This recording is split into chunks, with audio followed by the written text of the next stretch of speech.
Hello everyone, welcome back to Sunday Live Show, and thank you so much guys for tuning in. I'm here to update you of what is going to happen on My Brother's Keeper from the 29th to the 2nd of August 2024 on Monday. Mshengu rejects Ngqubeko's proposal.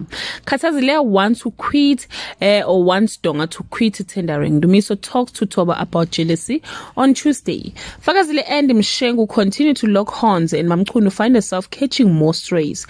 Donga makes it rain at Egushumaileni on Wednesday.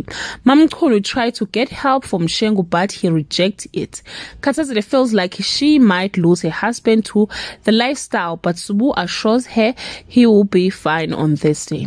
A grateful Donga acknowledges his blessings with one hand clutching on to his wife and single open eye being distracted elsewhere. Mshengu's renewed fighting spirit is dealt a severe blow on Friday. Mamchunu is humiliated by the Dosines. When Donga fails to sleep at home, he goes all out to win back Khathazile.